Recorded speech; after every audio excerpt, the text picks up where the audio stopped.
Hi, everybody. I'm going to start the meeting now. You're all very welcome to Fear Fáilte Villa, Gudian Leifcha. And we're very delighted this evening to have our society president addressing us. This is retired Ambassador Frank O'Donnell, and he's going to talk to us about this great publication of his that he's put so much work into about memorializing the Émigré dignity of Irish immigrants, and which is going to be launched in September in the RIA. You're all very welcome. There will be some questions afterwards if you need to ask them. So without further ado, I'll hand you over to Frank. Thank you very much. Thanks, John. So let me just begin by saying that this evening I will try to explain the origin of this book, which is entitled Memorialising Émigré Dignity. And I suppose you could say I'm not the author, but the instigator and the co-editor and one of the contributors to what has become, I think, a great collection of essays. But its genesis is the story that I want to tell you. And I will try to show how the flight of the Earls in 1607 and the concurrent establishment of the Irish College in Leuven, otherwise known as the Franciscan College of St. Anthony of Padua, and the foundation stone was laid 10 years later in 1617, how that establishment of the college, in a sense, fostered the emergence of a multi-ethnic or meta-ethnic, beyond ethnos, identity beyond Gael and Gall, Celt and Anglo-Norman, and incubated the modern sense of Irishness. Now, we find this expressed in Tygo Cianán's contemporary account of the flight of the Earls, which some of you be familiar with. This is the translation edited by Nullago Morila from Rath Muelán to Rome, or in Irish, Trasnadishach Nultachos Éireann. And it's brought out there in the preface provided by Professor Micheál Mac Rath, Franciscan, who is one of the co-authors of this Émigré Dignity book. And as he quoted there, that Tygo Cianán, who was the contemporary diarist of the flight of the Earls in the early 17th century, he says that O'Cianán never employs the term Gael, but instead used the word Éireannach or Éireannig to denote Irish people, and in one instance implied Náisiún Éireannach. So here we have, as it were, this early iteration of something that transcends the tribal identities of Ireland. Now, the genesis of this Irishness was also profoundly faith-based at that time, rooted in resilience against religious persecution during the Reformation, a resilience that would endure, conjoining Gael and Gall and other new Irish, such as the Ulster Scots, in the later Jacobite resistance and its later exile to France. Now, of course, where the O'Donnells were concerned, being one of them, and their ascendancy in Tyrconnell, itself a partial result of Fitzgerald's support in, I think it was the 13th century, it was the advent of the Franciscans to Donegal that, I quote, civilized, and I see Adrian is listening in, civilized Tyrconnell, or Gaelic society there. That is, it rendered it more peaceful and sociable and led to a historically close partnership between the O'Donnells and the Franciscans, one that the publication of this book, in a sense, celebrates. Now, by civilized, I must explain that the Franciscan advent strengthened the faith, morality, and rule of the O'Donnells and resulted from an initiative by Nuala, the daughter of O'Connor Failey, mother of A. Rua O'Donnell, read Hugh the First, not the fellow who died in Kinsale in 1602, but his ancestor, who was the founder of Donegal Castle, the town and the abbey, in 1474. Now, Nuala had threatened the Franciscans when she met them that if they failed to accept her invitation to establish a friary in Donegal, she would charge them with the loss of the souls which your reluctance may cause to perish in the territory of Tyrconnell. And the Franciscan mission, therefore, was, in a sense, to be evangelical and to strengthen not only dynastic power and the foundations for greater peace and prosperity. And it emerged in the century that followed, most notably through the reign of Manus O'Donnell, the King of Tyrconnell, whom the English writer Lord Deputy St. Leger described in 1542 as furnished of other appareil better than any Irishman, so honourable, and all the rest of his nation so vile. In other words, Manus O'Donnell was dressed like a Renaissance prince with aiglets and gold and all the rest of this. And so Manus was considered a prince of Renaissance standing by St. Leger, on a par with a continental and one might say an English Tudor fashions of the day. So this patronage of the Franciscans was continued by succeeding generations, including into exile, leading to the establishment of the Irish College of St. Anthony of Padua in Louvain, in Leuven. And now I will explain the significance of the date, the 5th of September, for our launch. But before I do that, I will just say that even in my own family, we've had this pretty close relationship to the Franciscans. When I lived, as I mentioned to Stuart a moment back, in Israel, Palestine, back in the 60s, we were quite close to the Franciscans there, who had the Custodia Franciscalis Terrae Sancta, the preservation and protection of the holy places, ever since St. Francis himself had struck a deal with the then Caliph back in, 800 years ago or whenever it was, that the Franciscans would take over the holy places rather than the militant knights who had lost at the Battle of the Horns of Hattin near Tiberias when conquered by Saladin. So in any case, the 5th of September is important for this launch date because that is the day when Donald O'Donnell died in Spanish Flanders. Now I will share with you, as it were, the PowerPoint, which I have to go into this in a little bit more detail. And if I can get it to work here somehow. Now, let's see. I don't want to edit it. I want to share it. So you can see that there on the screen, I hope. Yeah, everybody? Yes, you're all muted, so I don't hear a word you're saying. Yes, we can see that fine, yeah. Yeah. Good. Okay, so this is just by way of introduction to the genesis of the book, the co-authors and sponsors, the printing, publication, and the launch on the 5th of September. Now, the 5th of September is, to me, important because it was on that date in 1620 that Donald O'Donnell died and was buried in the Chapel of St. Anthony in the Irish College. And he was the first person to be buried in what was then the new Chapel of St. Anthony, as the monastery or the college had actually gradually taken root, having a foundation stone was laid in, as I said, in 1617, and then the actual chapel a few years later came about. And in this particular complicated looking picture, you see a sketch of the college on the left with this old church and a doorway to its right. And then you see on the right side of this picture an auditorium at the bottom right. And you might see just above that a fellow in a dark coat at the entrance. Now, the entrance there is the entrance to the college, and it says "De cum gloria Dei agus honor Éireann," for the honor of God and the glory of Ireland, or rather the glory of God and the honor of Ireland.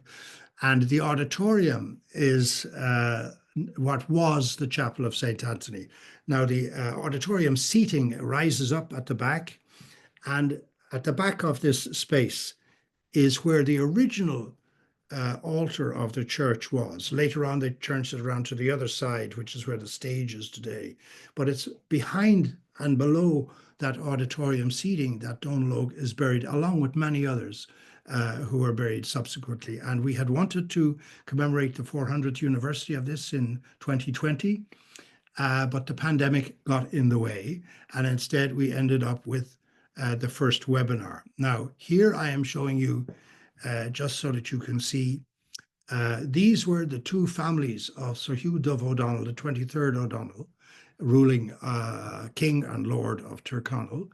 And his second family is the family that produced Red Hugh O'Donnell, who fought the 9 Years' War, and his brother Rory, who then became the first Earl of Tyrconnell, and whose son, Hugh Albert, married in Belgium, was the second Earl of Tyrconnell, but the title was attainted in 1614, and they have no descendants. And in fact, that entire second family have no male descendants. The first family, which was forgotten in the accounts of the Genealogical Office for centuries, I suppose, arose from his first marriage to Nuala O'Neill.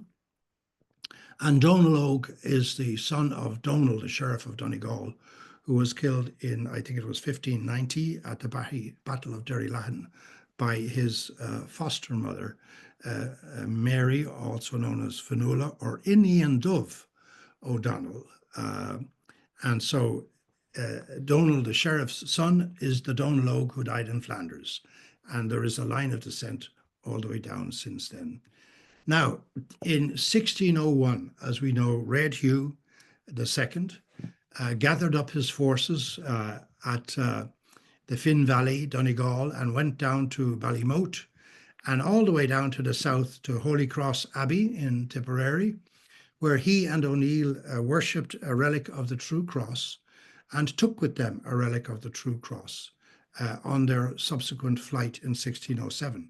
But after Holy Cross, Red Hugh went westward to Croom in Limerick and stopped in the barony of Conaloe, I Conalghaura, Oscailga, and he spent about a week there. And during that week, and this is described in the Annals of the Four Masters, during that week he sent an expedition to Lixnaw, Ballykeely and Ardfert to help Thomas, the 18th Baron of Kerry, to recover his castles, ending up in Ardfert with some of his people left behind.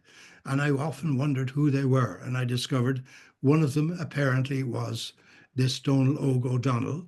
And since that's where my family come from, Ardfert, there seems to be a connection. And this is how my book, which is The O'Donnells of Tyrconnell, A Hidden Legacy, came about some years ago. But I will get back to the subject, which is this current book we're talking about, in a moment. Now, that last ruling family, as I said, survived through the first family, not the second. The wife in the first family passed away. Winston Churchill came through a female descent from that first line.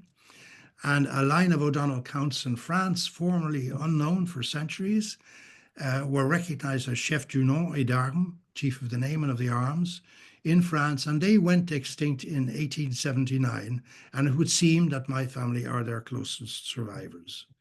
So the collateral lines that people are more famous with would be the O'Donnells in Spain and Austria. In Austria, the counts who saved the life of Franz Josef, the Habsburg Emperor, in 1853 and continued to this day. In Spain, the Duke of Tetuan and his large family, one of whom was the Prime Minister of Spain, Leopoldo O'Donnell, and the conqueror of Morocco or Tetuan in the 19th century. So this, if you can see it, is the copy of the letters patent of the Earldom of Tyrconnell and the Lordship. And it was written out at a time when Queen Elizabeth I on the upper left-hand side had passed away, and James VI of Scotland, or the first of England, had succeeded. But the stamp on the letters patent is the stamp of Elizabeth, although James, she was already gone, but his stamp was not yet ready. And the original of these letters patent are with my distant relative, Duxie O'Donnell, Graf O'Donnell von Tyrconnell, in Hochkreuth in Austria, where he has many other famous artifacts, including the blood-stained glove of his ancestor who saved the life of Franz Josef in 1853.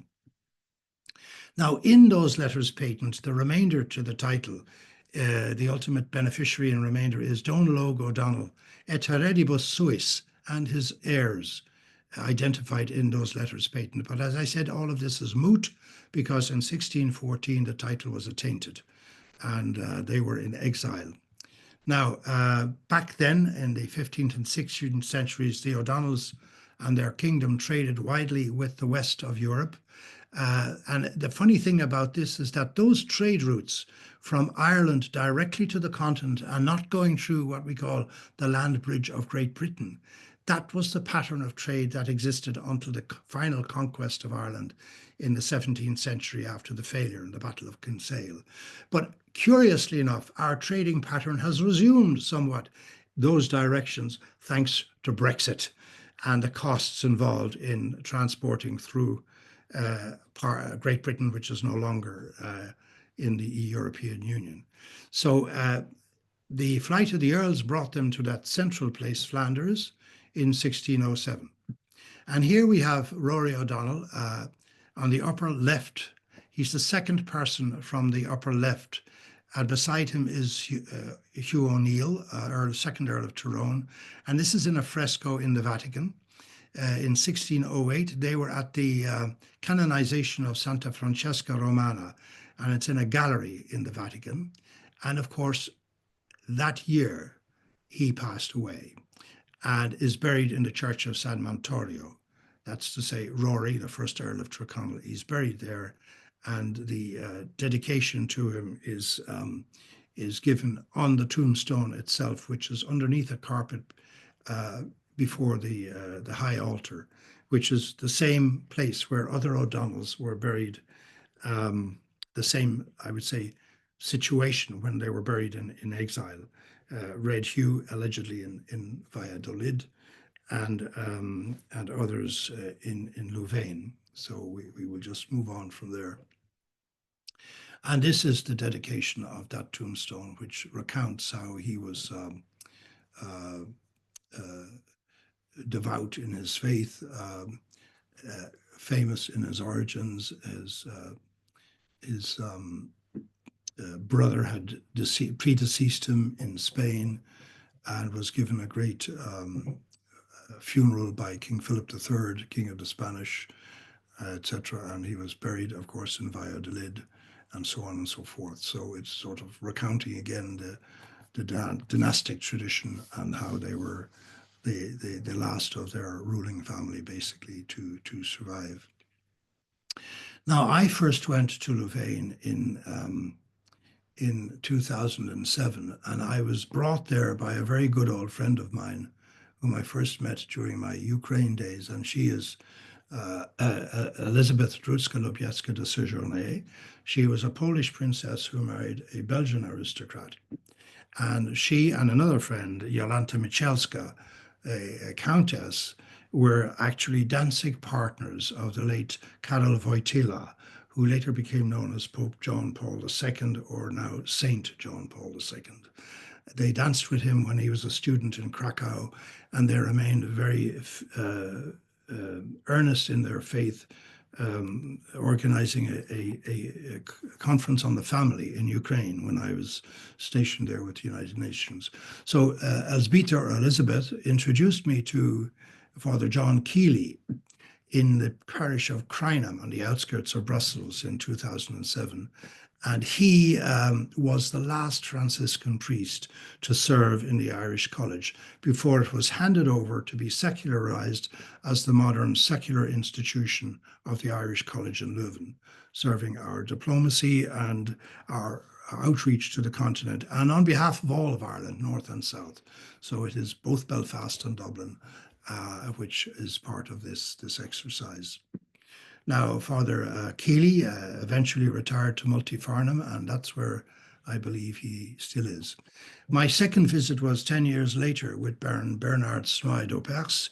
I knew Bernard in my Balkan days, based in Belgrade, because he was dealing with the Organization for Security and Cooperation in Europe. He was a former director of the World Bank. And we collaborated very closely in launching reforms in what was still the rump Yugoslavia, Serbia, Montenegro, in the early years of this century, 2000 to 2004. Bernard later became president of the Belgian Nobility Association, and he now remains very involved in macroeconomic issues as well, because his father is actually one of the signatories of the Treaty of Rome that founded the coal and steel community of the European Economic Community way back so many decades ago.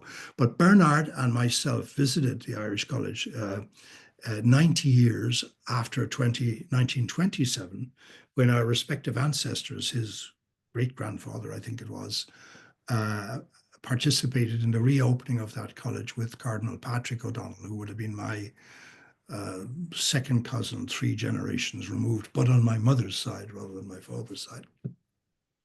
And that was after the college had been handed back to the Franciscans after something like 100 years being used by another order and as a school. So that was the second time I went there. And we planned, we at that time, we walked around with the CEO, David Grant, and we discovered that although there's this great history to the college of scholars and soldiers, none of it was particularly evident in the renovated architecture of the college. And this is because it's now a secular institution. But there were a few panels in the hallway. But we felt it was important that some kind of a memorial plaque should be put there that would at least list all of these famous people and where they had been buried. Now, some of them had, the burials had been moved from A to B in the process of renovation of the premises. And we had planned a conference on a plaque, but it didn't happen because the pandemic came along. And instead of doing that, we had what became actually the first webinar of the Irish College in Louvain. And we did that in October 2000. And what you see here is actually the explanation on the cover of our forthcoming book, which is saying that 2020 marked the quattercentenary of the first burial. It was the burial of Donal O'Donnell. And to mark that event, we had a webinar, and and what follows from that is the proceedings or the presentations of the various talks that were given for the webinar. And that's what we more or less come to next. Now, I had written a paper before then to try and let me just try and see what I'm trying to get rid of some of that stuff on my screen, but it's rather difficult. Okay, I'll just go back. I had written a paper about this, about these scholars who were there, and the friars and others, and this was, as it were, the background paper for the webinar, and it became a chapter in the book that's now coming out. But you can see that there were a huge number of people involved with the Irish College over the centuries. And this is just one table which gives some indication of all of those. 117 buried in the grounds themselves, of whom many were Irish, some were not Irish, some were benefactors, and many others associated with the college, but who are not actually buried there. And one of those, for example, would be the man who helped found the college in Rome, and in fact was the person who brought about the commemoration of St. Patrick's Day. So all of this is explained in our book. So amongst the presentations that were made at that time, there is the first chapter in the book is actually by Douglas O'Donnell, and that's about the wild geese and the role of Louvain and the O'Donnells in the Holy Roman Empire, which is to say the Habsburg Empire on the continent, Austria, Germany, Hungary, and so forth. The second essay is by Professor Johann Verbeukmaus from the Catholic University in Leuven, a historian, and that's about how the global Irish concept was actually, emerged from Louvain and the other Irish colleges across the continent, from Salamanca to Paris to Prague to Rome and so forth, and even Lisbon. And so this was, as it were, the undergirding of what became known as the Irish diaspora. The next paper is by Dr. Catherine Sims of the Royal Irish Academy, Emeritus Fellow of Trinity College. And she presents a particular study of the role of queens in medieval Ireland. The next chapter is by Professor Micheál Mac Rath, himself a Franciscan, about the refashioning of the Irish exiles' sense of national and religious identity in the Spanish Netherlands, in other words, in what is today Belgium. And then we have a paper by Bernard Snois. And the importance of Bernard's involvement with the college, both visiting it with me in 2017 is that during the French Revolution, the college was one of those institutions which, in the outreach, or let's say the overreach of France into Belgium, the friars had to abandon the college, and his ancestors gave comfort and refuge to the friars and to many of their manuscripts and other things. So his family has a very long and historic association with the Irish College in Leuven, and this is why he wrote this chapter, and he explains how this came about, and also during the French Revolution, and how, in fact, up to this day, they remain somehow engaged. And then you have another chapter by myself, and this is more not so much the history of all of I would say the directory. The previous chapter that I mentioned was pretty much a directory of all the burials. This is more a question of the O'Donnell clan and how it was involved too. And on the O'Donnell side, we had various different branches, and these are the coats of arms of the different branches of the O'Donnells, whether they were in Spain, in Belgium, in Austria, or in France. The bottom center would have been the arms in France. In the middle center, you have the O'Donnells in Spain, Dukes of Tetuan. On the very top of the center, you have Rory O'Donnell, first Earl of Tyrconnell. And then on the left at the bottom, you have Cardinal Patrick O'Donnell, my second cousin 3 times removed. And on the right, my own arms, which are with the Chief Earl's office. One of the great manuscripts that came out of Louvain was called Laur Ingine Igonel, the Book of O'Donnell's Daughter. And this has a number of great pieces of Gaelic literature, including by Owen Rua Macavord and others. And in it, you will find also descriptions of how St. Patrick came to bestow the arms on the O'Donnells, as it were, the grant of arms, with being the cross and the motto in hoc signo vinces, coming essentially from the I would say, the saga of the Emperor Constantine the Great, who in the 4th century converted to Christianity and brought the Roman Empire with him in that conversion, and issued the Edict of Milan, which is extremely important, because the Edict of Milan, not only did he convert to Christianity, but the Edict of Milan basically promised religious freedom to everyone else across the Roman Empire, to the Jewish population and many others.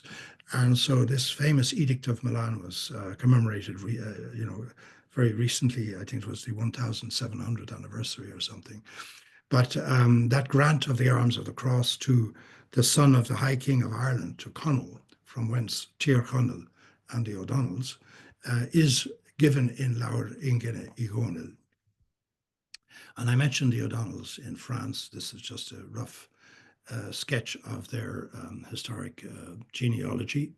The last of them was Sigismund Anatole O'Donnell, who died in 1879. And his wife was the widow of Charles de Wendel, an important Belgian industrialist, basically. So those O'Donnells were also involved with the twilights of the Stuarts and the end of the Jacobite era. No more on that. Now, back to the book. The co-sponsors of this book, because I've described the various authors who were involved in the webinar and then who wrote the different chapters. The original co-sponsors of the webinar are given on the upper ribbon here: the Irish College itself, and the Foundation for Irish Studies, and the Leuven Centre for Irish Studies, and Dublin City there as a UNESCO City of Literature. The co-sponsors at the bottom here are, on the left, as you will recognize, the Genealogical Society of Ireland with its coat of arms. In the centre, Enaclan, or Ireland's foremost family history centre and genealogical company. After that, Clans of Ireland, and then the O'Donnell clan on the last, on the right. Now, the way this is done, we have agreed between ourselves that we would print 250 copies of the book. 150 are sponsored by Clans of Ireland, and 100 are sponsored by Enaclan. And the Genealogical Society will take custody of these literally tomorrow afternoon in Undain Chartlan, in Loughlinstown, and Fiona Tipple and hopefully myself will be there to receive that consignment of 250 copies. And then on our launch on the 5th of September, we hope to have some of them available for the participants at the launch. And the sales will be managed by the Genealogical Society. That's the way we have worked this out between us over the past several months. And that brings us more or less to where we are with this book, except to say and to add that because of the interest of Clans of Ireland as the first co-sponsor that came on board earlier this year.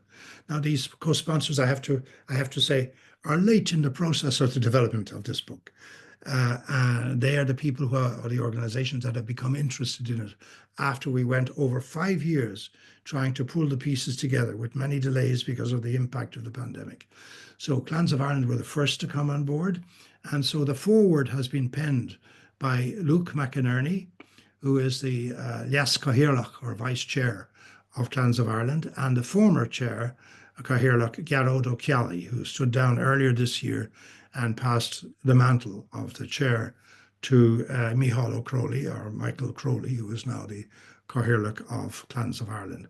They have written an extensive foreword on, I think it's 4 pages, 4.5, which is a very insightful look at, as it were, the Franciscan tradition and how this compilation of essays brings together the importance of the Irish College, not just in terms of the diaspora in the 17th century, but in the many centuries that followed.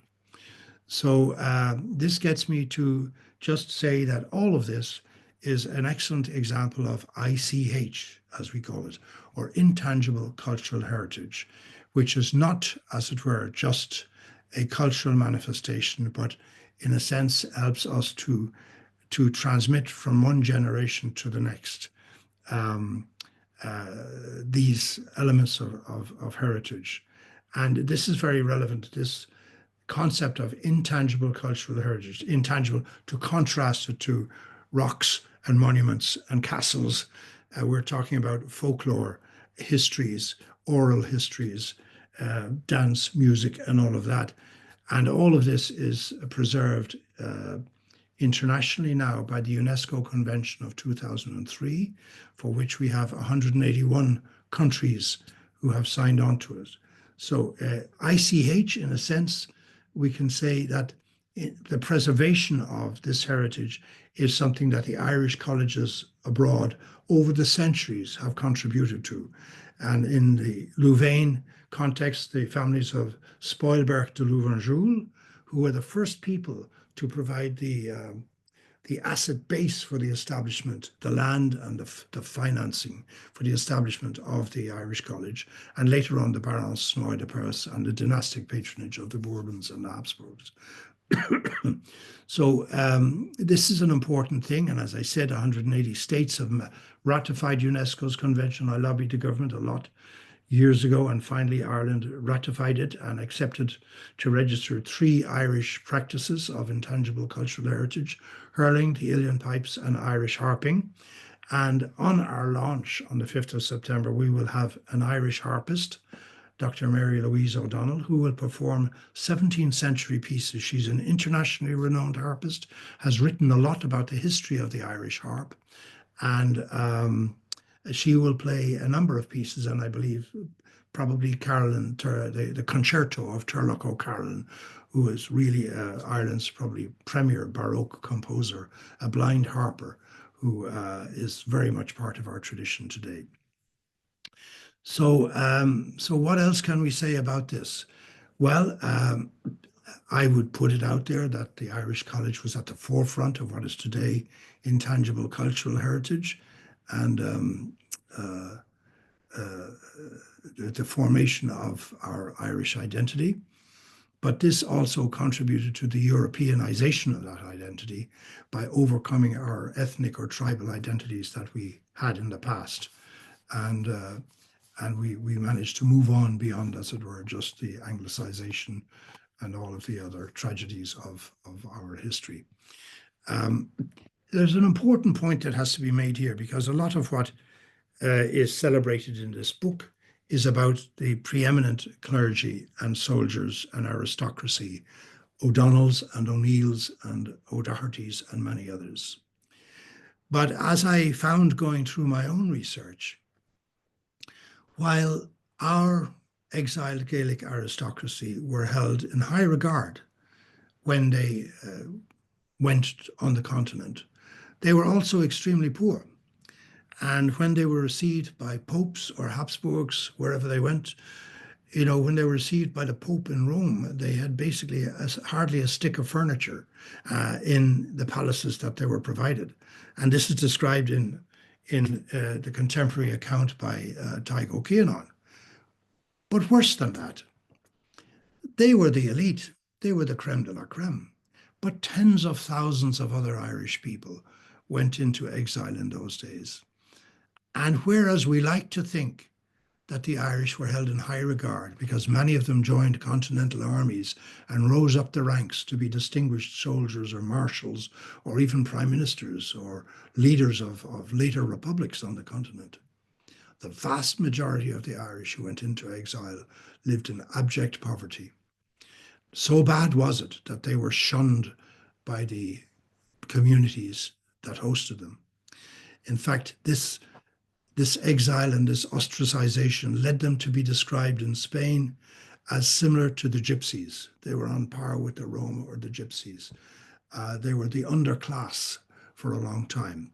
And even the intermarriage between some of the aristocratic Irish and the other aristocrats of those hosting countries, those marriages were often not well regarded by the local aristocracy, because they looked down on the Irish as some sort of an inferior race, some kind of a misbegotten group of people. And I think it's very important that in today's era, when we have such technology that can now help us identify additional sources of information, we can dig a little bit more deeply into the genealogical side of this, but also the socioeconomic conditions that prevailed for these tens of thousands, if not hundreds of thousands, of Irish people who died in exile, who died as immigrants, and realizing their plight and how many of them struggled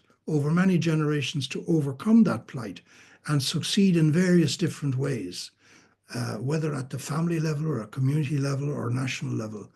I think remembering them is an important part of preserving their dignity, and as it were, it's also an important part of our own identifying ourselves as a nation, because it isn't just the leaders who make the nation, it is the people. And one of the important things I would like to say about this is that, when we forged this concept of Irishness, to be Irish meant to be from Ireland. It was the land and not the blood or the tribe that defined our Irishness, which is why in exile, the Gael and the Gall, the Ulster Scots and all the Huguenots and the others, the Cambro-Normans, Celts, as it were, all of these came together to forge the Irishness that we have today. And in later generations of immigrants, whether they were the Huguenots from France, the Protestant exiles from France, or whether they were coming from Eastern Europe, from Lithuania, after the disruptions of pogroms in the East, whether they were the Jewish who came in, they were part of the people of this land, and they are as Irish as anybody else. And I think that's an important point to bring home in today's Ireland, when the ugly spectre of xenophobia is raising its head against immigrants. And I sort of speculate, if the Irish clergy 400 years ago played a role in helping us forge this Irish identity, was it not in a sense almost an early inkling of liberation theology? Because people like Daniel O'Connell later came on for Catholic emancipation, but also for emancipation of the Jews in the United Kingdom, and for African American emancipation against slavery. So there's more to this, as it were, than just to celebrate the great people who died long ago. It's a multi-faith thing today, and it's part of what makes our society more inclusive, and it's part of what makes the Good Friday Agreement so important in trying to overcome past hostilities and enmities. And in fact, this is, I think, where we are. So we are more than our myths. Now, the great American historian Timothy Snyder made a fantastic speech about 6 years ago on the Judenplatz in Vienna. You are more than your myths. And essentially what he was saying there is, don't give in to xenophobia, don't give in to populist rhetoric that would try to divide you and create enemies for you. You need to get beyond this. It's an excellent speech, which you can find on YouTube if you want. So, and I think, therefore, that the legacy of the Irish College and the other Irish colleges in fostering this inclusive sense of Irish nationality is something that we should always strive to preserve. And I would go a step further and say that, in our Christian heritage, as distinct from the other enriching heritages that we share. We have Patrick, St. Columcille or Columba, and Bridget. These are our three most famous Irish saints. But they are also, they are migrants and refugees and women. St. Patrick was a migrant who came into this country. Columcille or Columba was a refugee who went away. After the famous Brehon law case of the copyright of the Cathach. By the way, the Cathach, or the Ca, our oldest manuscript, will be on display in the Royal Irish Academy up to 5 p.m. on the day that we launch this book on the 5th of September. And of course, St. Bridget also.